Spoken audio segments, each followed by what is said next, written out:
Good morning friends. આજે આપણે chapter 9 વિકલ સમીકરણોમાં સ્વાધ્યાય 9માં પ્રશ્ન 8, પ્રશ્ન 9, પ્રશ્ન 10 અને પ્રશ્ન 14 જોઈશું. પ્રશ્ન 8, જેનું વિકલ સમીકરણ sin x cos y dx plus cos x sin y dy is equal to 0 હોય એવા યામાં 0,π/4 માંથી પસાર થતા વક્રનું સમીકરણ શોધો. ઓકે, જે વિકલ સમીકરણ આપ્યું છે એ આપણે લખી દીધું છે, એને રોમનમાં 1 કહીશું.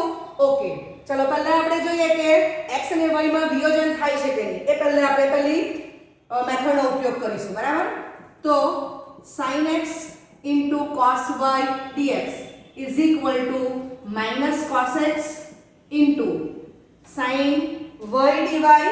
ઓકે, ચાલો હવે તમે જોઈ શકો છો કે આ બાજુ sin x dx છે, આ બાજુ cos x છે, તો હું આમ લખી શકું sin x cos x dx તો is equal to sin y dy.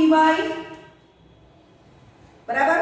તો આ સાઈડમાં કોણ છે? cos y, તો એ છેદમાં જશે. સમજાય છે?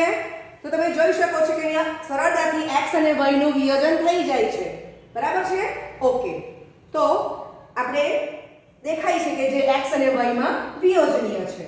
ઓકે, તો આને હું નંબર 2 કહીશ, જે x અને y માં વિયોજનીય છે. બરાબર છે? માટે બેની બંને બાજુ સંકલન કરતા integration sin x cos x dx is equal to integration sin y dy upon cos y. હવે તમને ખબર છે કે છેદમાં cos x છે તો એનું વિકલિત માઈનસ સાઈન થશે, તો અહીંયા એડજસ્ટ કરું છું. બરાબર છે? માઈનસ અંદર આપું છું, -1 ઇન્ટિગ્રેશન ની બહાર આપી દઉં છું. ખ્યાલ આવે છે? તો માઈનસ માઈનસ પ્લસ થઈ જાય છે. ઓકે, તો નેક્સ્ટ સ્ટેપમાં હું શું લખીશ? માટે -1 integration d/dx of sin x ને શું કહેવાશે? d/dx of cos x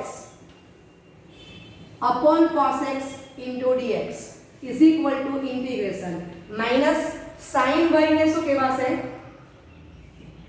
d/dy of cos y upon cos y dy માટે -1 log માનાંકમાં cos x is equal to log માનાંકમાં cos y. તો હું log c લઈ લઉં છું, તમે પ્લસ c પણ લઈ શકો છો. બરાબર છે? ઓકે, ચાલો સાદુરૂપ આપીશું. માટે log માનાંકમાં cos x raised to -1 is equal to log માનાંકમાં cos y into c. Okay,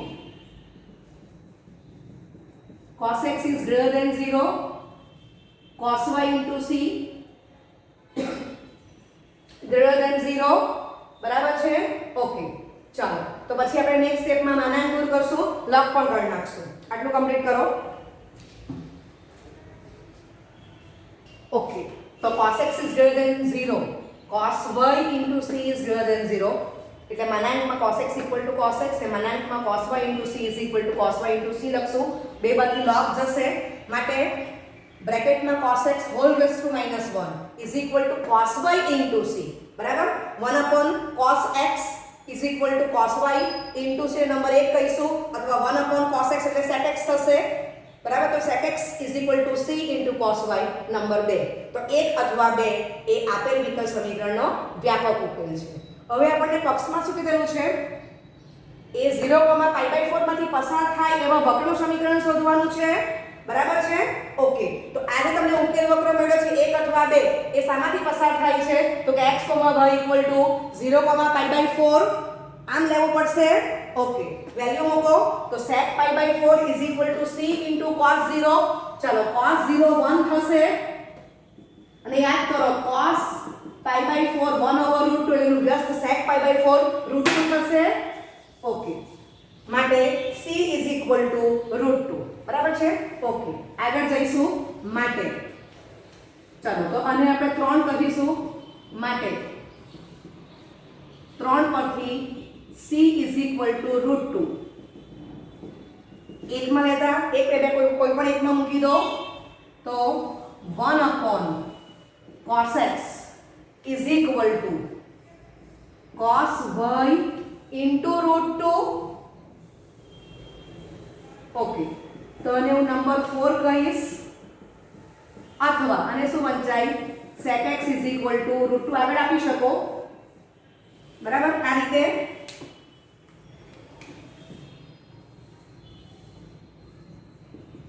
number 5 જે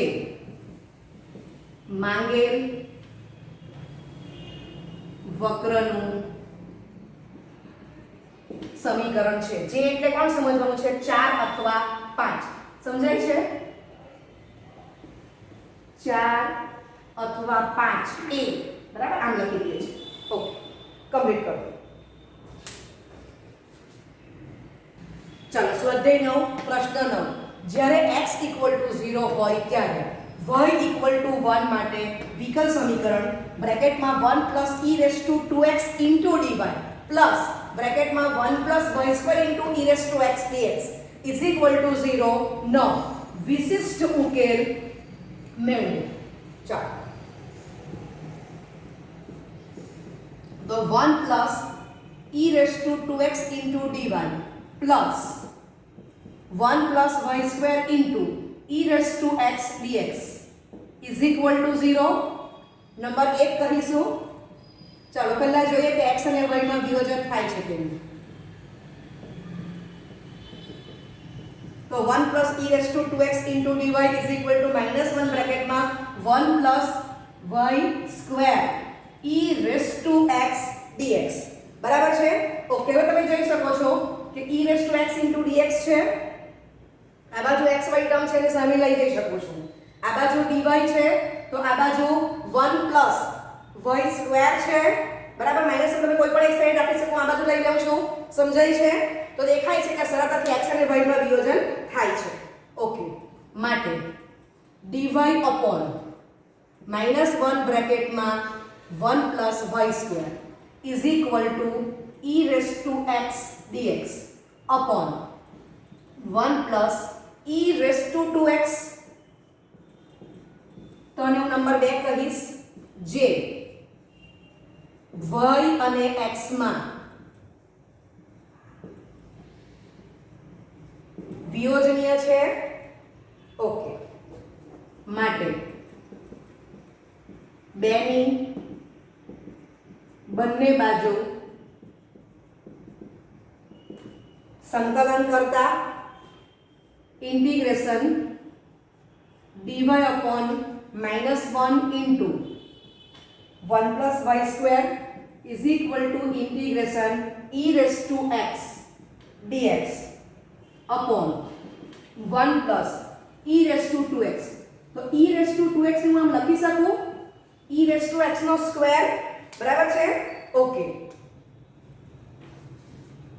ચાલો હવે તમે જોઈ શકો છો કે આમાં e2x ને હું t લઈ લઉં છું.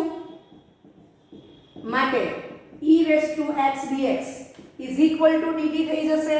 સમજાય છે? ઓકે, માટે integration dy upon -1 into 1 + y2 integration. બરાબર છે. હવે તમે જોઈ શકો છો કે અહીંયા e2x dx ની સીધી કિંમત કોણ આવી ગઈ છે? dt. તો એ આપણે મૂકી દઈશું. તો dt upon 1 + t2. સમજાય છે? ઓકે, આટલું કમ્પ્લીટ કરો. ઓકે, તો સૂત્ર મૂકીશું હવે. તો 1/-1 that is -1 ને સંકલનની બહાર કાઢીશું. Okay, integration dy upon y2 + 1² integration dt upon t2 + 1² આમ વાંચીશું. માટે -1 બ્રેકેટમાં 1/1 tan inverse y/1 is equal two 1/1 tan inverse t/1. સમજાય છે? ઓકે, કોઈ પણ એક બાજુ c મૂકી શકો તો આ બાજુ પ્લસ c મૂકી દઉં છું. ઓકે, ચાલો. માટે minus tan inverse y is equal two tan inverse, અને t ની વેલ્યુ મૂકી દઉં છું e રેઝ ટુ x, બરાબર છે, પ્લસ c, કારણ કે t is equal to e raise to x. સમજાય છે? ઓકે, માટે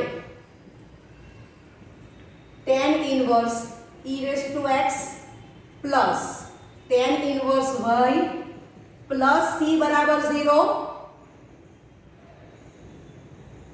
ઓકે, ચાલો તો આને હું રોમનમાં 1 કહી દઉં છું. આગળ જઈશું. ઓકે, રોમનમાં આપણે આપેલ છે, રોમનમાં 1 2 આવી ગઈ તો 3 કહીશું આને. રોમનમાં 3 કહી દઈએ છે. ઓકે, ચાલો તો જે વ્યાપક ઉકેલ દર્શાવે છે. સમજાય છે?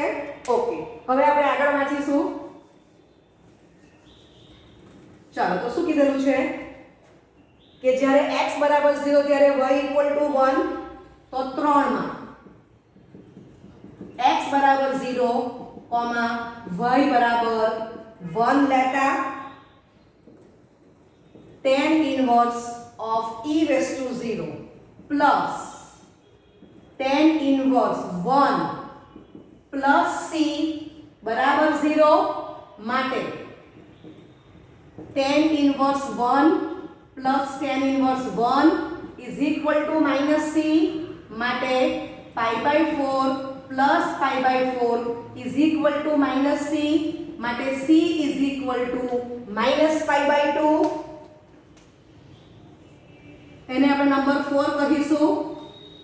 ચાલો તો c is equal to minus π/2 4 પરથી સામા લઈશું 3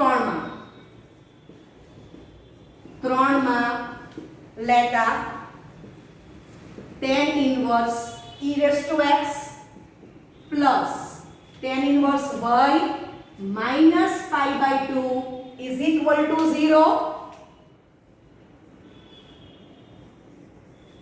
બરાબર? હવે તમે વાંચી શકો tan inverse of e raise to x plus tan inverse y is equal to π/2 પણ વાંચી શકાય. તો જે વિશિષ્ટ ઉકેલ દર્શાવે છે. ઓકે, કમ્પ્લીટ કરો. ઓકે, પ્રશ્ન 10, વિકલ સમીકરણ y into e raise to x/y into dx is equal to બ્રેકેટમાં x into e raise to x/y plus y square bracket over into dy નો ઉકેલ શોધો. ઓકે, ચાલો આ લખી દીધું છે. જે વિકલ સમીકરણ આપ્યું તે એને નંબર 1 આપીશું. હવે તમે જો કે x અને y નું વિયોજન પોસિબલ નથી. કેમ? કારણ કે તમે જોઈ શકો છો કે e રેઝ ટુ x/y સાથે છે. સમજાય છે? આ ટર્મ્સ જો તો x into e raise to x/y છે. સમજાય છે? એટલે અહીંથી જ ખ્યાલ આવે છે કે x અને y માં વિયોજન પોસિબલ નથી. તો આપણે બીજી રીત કઈ જોઈ ગયા છે? સમપરિમાણ વિકલ સમીકરણની રીત. ઓકે, તો એનો ઉપયોગ કરીશું. હવે x/y e raise to x/y terms પરથી આપણને ખબર પડે છે કે x/y ને આપણે VRS લેવો પડશે, રાઈટ? માટે x is equal two v into y. તો આને હું નંબર 2 કહીશ. x is a function of y છે, તો બંને બાજુ મારે શું કરવું પડશે? y સાપેક્ષે વિકલન કરવું પડશે. ઓકે, તો નંબર 2 2 ની બંને બાજુ y સાપેક્ષે વિકલન કરતા તો dx by dy is equal to v constant dy by dy 1 થશે plus y constant into dv by dy, right? તો આને આપણે 3 કહીશું. ઓકે, માટે 1 2 અને 3 પરથી ઓકે ચાલો તો આ જે 1 છે એને હું આમ વાંચી લઉં છું.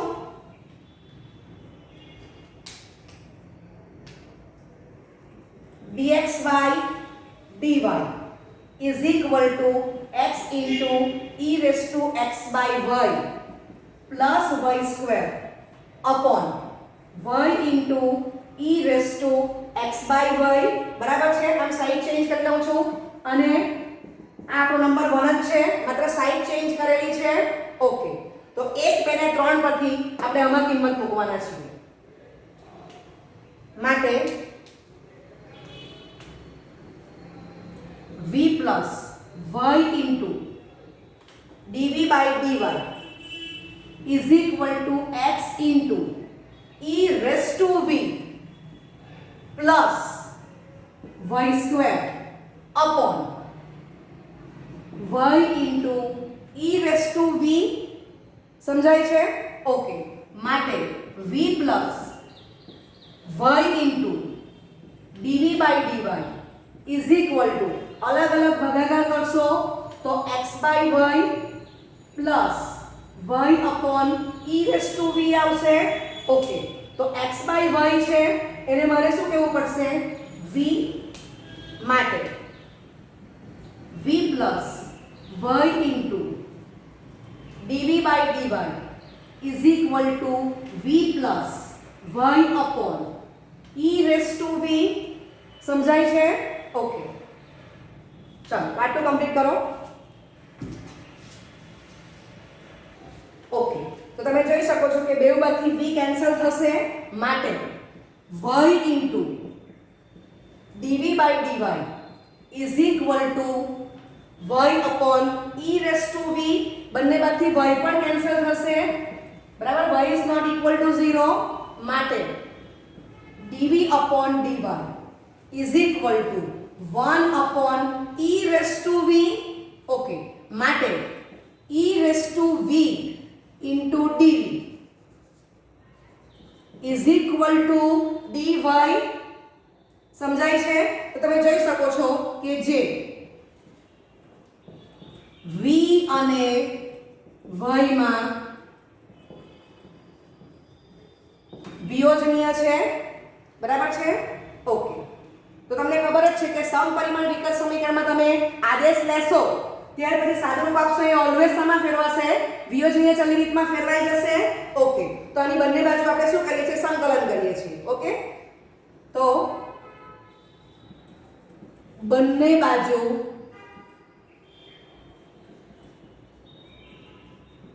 સંકલન કરતા integration e raised to v dv is equal to integration dy. માટે e raised to v is equal to y plus c. Okay, હવે ખાસ કાળજી રાખજો કે v ની વેલ્યુ કોણ છે અહીંયા? x by y. માટે e raised to x by y is equal to y plus c. બરાબર છે? ઓકે, જે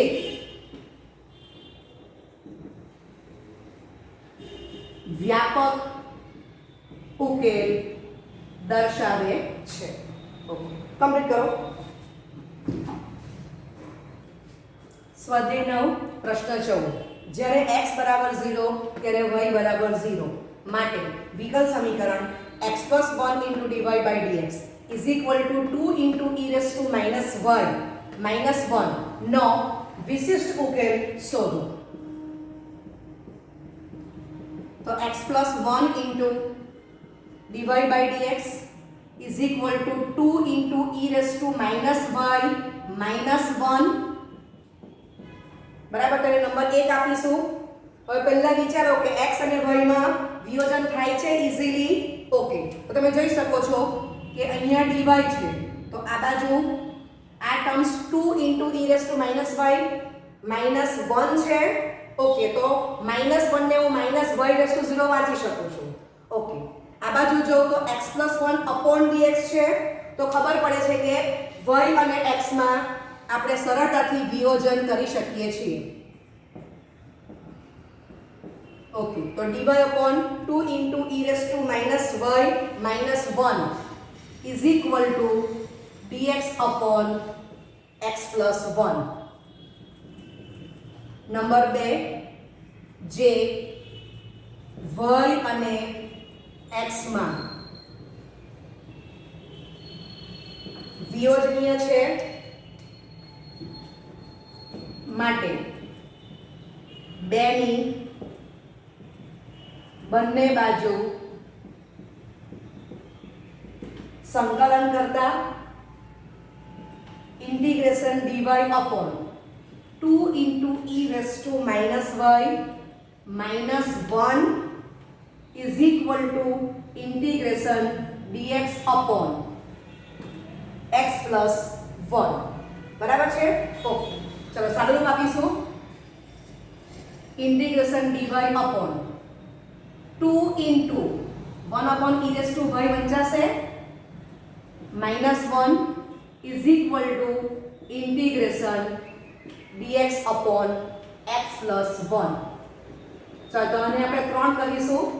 આટલું કમ્પ્લીટ કરો. ચલો 3 પછી સાદું રૂપ આગળ આપીશું. તો છેદમાં e raised to અને લસા લઈશું. ઓકે, માટે ઇન્ટિગ્રેશન લસા લઈશું છેદમાં, તો શું થશે 2 minus e raised to y upon e raised to y, that is e raised to y અંશમાં જશે. ઓકે, માટે integration e raised to y dy upon 2 minus e raised to y is equal to integration dx upon x plus 1.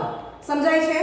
Okay, ચાલો હવે તમે વિચારો કે 2 minus e raised to y બરાબર small t, માટે 0 minus e raised to y into d1 is equal to dt.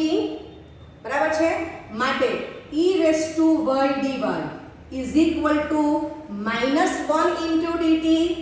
માટે integration minus 1 into dt upon t is equal to integration dx upon x plus 1. સમજાય છે? Okay, તમે આદેશ ન લેવો હોય તો તમે ડાયરેક્ટ પણ લખી શકો છો. માઈનસ એ ગુણાકાર ને માઈનસ એ ભાગાકાર લખી દો. Minus e raised to y કોણ છે? d by dy of 2 minus e raised to y. બરાબર છે? ઓકે, માટે minus log માનાંકમાં t is equal to log માનાંકમાં x plus 1 plus log c, માટે માઈનસ log t ની વેલ્યુ મૂકીશું 2 minus e raised to y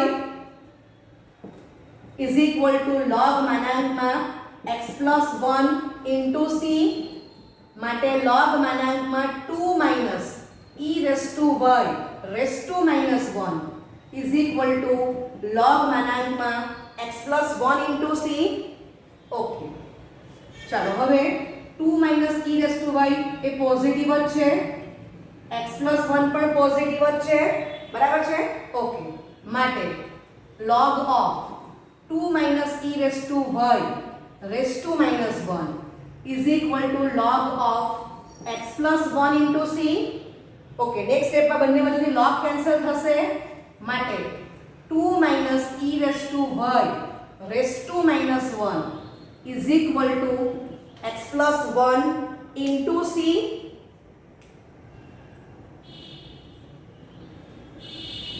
તો આપણે સાદો 1 કહીશું, અથવા 1 upon 2 minus e raised to y આમ વાંચો તો is equal to x plus 1 into c. Number 2. બરાબર છે? ઓકે, તો 1 અથવા 2 એ વ્યાપક ઉકેલ દર્શાવે છે. કમ્પ્લીટ કરો. Okay, x equal to 0, y equal to 0 આપણને પક્ષમાં આપેલું છે તો આપણે એક અથવા બે કોઈ પણ એકમાં મૂકીશું તો આપણે એકમાં મૂકીએ છીએ માટે 2 - e raise to 0 whole raise to -1 is equal to 0 + 1 into c e raise to 0 1 થશે એટલે 2 - 1 raise to -1 is equal to c 1 raise to -1 બરાબર 1 રેસ ટુ -1 તો એને શું વંચાશે 1/1 રેસ ટુ 1 1/1 1 જ થવાનું છે ઓકે માટે c is equal two 1 number 3 માટે c ઇક્વલ ટુ 1 એકમાં લેતા 2 - e raise to y whole raise to -1 is equal to x + 1 into 1 માટે 1/2 - e raise to y is equal to x + 1